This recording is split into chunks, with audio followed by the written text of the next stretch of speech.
Wingy Boxing, IFL TV, in association with MTK Global. Now, got to make sure I get this pronunciation right. Richard Riakphore. Is that good, yeah? It's good, it's good. Good fight over Sam Hyde. Talk to me about the victory. Here we are on the Bellew Usyk undercard. How did you feel about your performance? Well, you know, considering the amount of fights I've had, it's decent.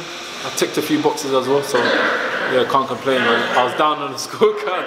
I was down on the cards.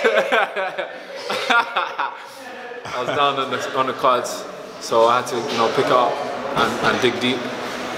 Sam was a game opponent. He was strong, pushing me back a bit. There's a lot of things I need to work on, but you know what I'm saying, I've already had 7 fights. That's what everybody has to consider, has to take into consideration. Most of my fights have only gone, the maximum of rounds that I've gone to is 4. So, you know, I've got a lot of learning to do, but, you know, it's all about taking the risks now. We got the win, and I think that's the most important thing. Well, it's interesting talking to you to hear your reflection on it, because you're aware that it's that Dillian Whyte standing behind. You don't want no beef, brother. Come on, you know it's me. He just laughs and walks off.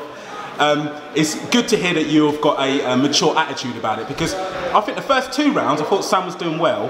Then from the third, from what I was looking at, it's like he felt your individual shots and then started to back up a little bit, then come back into it, and then I think your power tailed. Would you say that was correct? Like, yeah, that's right. Yeah, that's right. Yeah, and what was you being told in the corner by Dillian? He was just saying I need to push him back a bit more. So I started to, you know, use my jab. It was a weak jab, but you know, he was still giving me a few inches, and that's all I needed. And then I started working from that. And tell me about the link up with Dillian. I'm sure you mentioned it before, but how did you link up with Dillian? Explain to me. I've known Dillian for a long time ago. Okay. I remember when I used to film, just like the IFL. Oh, I used to film, but my platform was called BFTV. Oh, okay. And then you don't know competition, man. No. I scrapped that now anyway. But anyway, I used to film, and I asked Dill one time, you know, like, can we film you? But he knew me from the area anyway, so we started talking. And I followed him a few places, and I followed him doing SNC. At that time, I was an amateur, just quite a novice amateur. So, and then after that, we just builded. Like, I've always kept close to him. You know, he's always heard about me, heard me doing well, people talking about me, and saying, you know, watch out for this guy.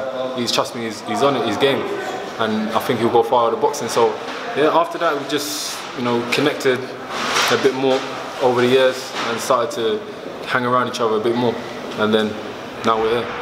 What did you think of Sam's corner throwing a towel in? Because that eye injury was pretty brutal. Do you think that was really bad. Fair call? It was really bad.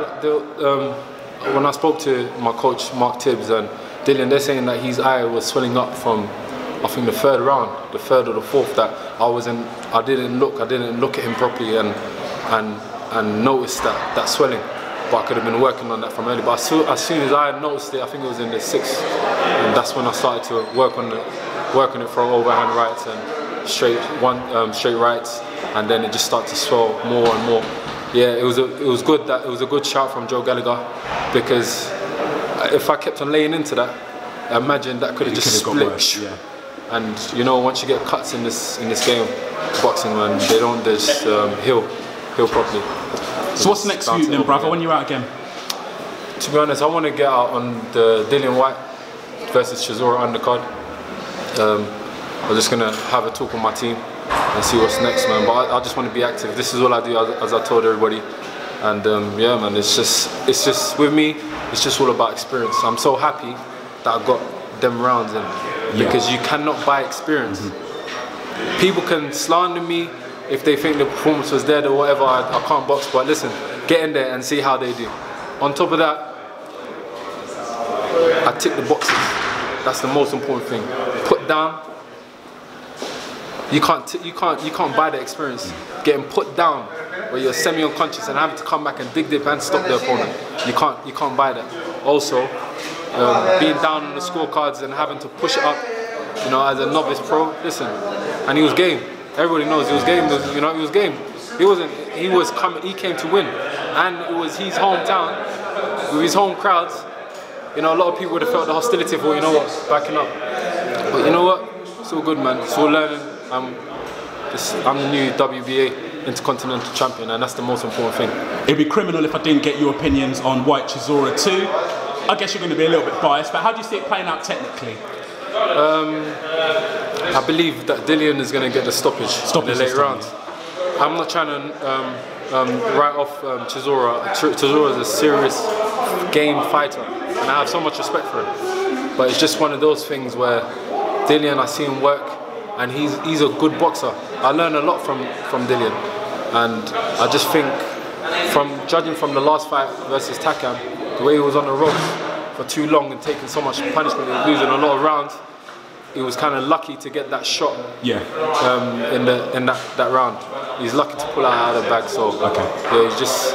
I think Dillian will use his boxing skills, and if he wants to have a tear up, Dillian can have a tear up as well. Everybody knows that. So yeah, I just see it going Dillian's way, and Dillian is not playing. Like every single time he's like to me, listen, just watch what I'm gonna do to Chisora. And you know when he gets like that, just we know what time it is.